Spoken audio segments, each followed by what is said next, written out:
Moins de 2 semaines avant la sortie très attendue de Star Wars Les Derniers Jedi, les acteurs se sont retrouvés dimanche dans un lieu tenu secret, à Los Angeles.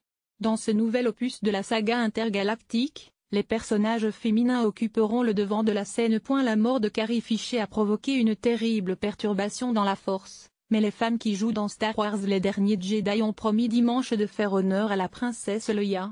Les acteurs se sont retrouvés dimanche dans un endroit tenu secret à Los Angeles avec le réalisateur du nouvel opus de la saga, Rian Johnson, moins de 2 semaines avant la sortie du film, annoncé pour le 15 décembre.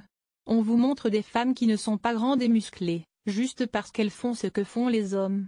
Elles font quelque chose de différent, a expliqué Gwendoline Christie, 39 ans, qui interprète la capitaine Phasma, qui commande les légions de Stormtroopers.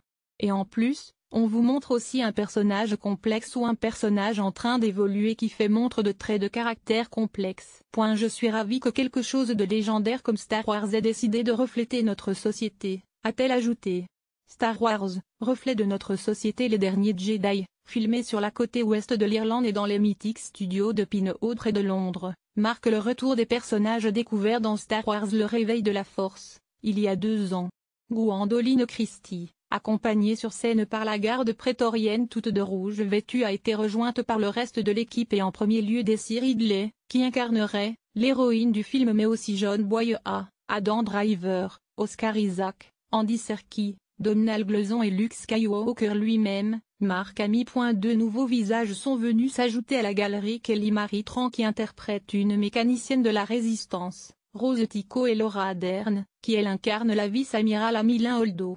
Daisy Ridley, qui a seulement 25 ans, a déclaré avoir grandi à Londres dans une famille de gauche où le sexisme n'a jamais été un problème et avoue avoir été totalement submergée par l'accueil fait à son personnage de Rey dans Le Réveil de la Force. Une jeune femme déterminée, intelligente, courageuse, en un mot un personnage féminin comme il y en a encore peu à l'écran. Quand j'ai signé, je savais que c'était très important, mais le retour a été bien au-delà de tout ce que j'aurais jamais pu imaginer et c'est seulement plus tard que je me suis ah oui quand même, confie la jeune star. Hommage à la princesse Leia. Kelly Marie Tran, 28 ans, a parlé d'honneur et de responsabilité d'interpréter un rôle féminin important. Et les filles dans ce film, elles déménagent. Chacune est tellement talentueuse, a-t-elle renchéri. Carrie Fisher, qui interprétait le général Leia Organa mais restera mieux connue comme la princesse Leia de la première trilogie avec sa robe blanche et ses tresses en escargot, est décédée en décembre, mais elle avait déjà tourné toutes les scènes où elle apparaissait. J'étais obsédée par la télé et le cinéma dès le plus jeune âge, mais elle est restée à mes côtés tout du long, se souvient Gwendoline Christie, également connue comme l'interprète la femme chevalier Brienne de Tarth dans Game of Thrones.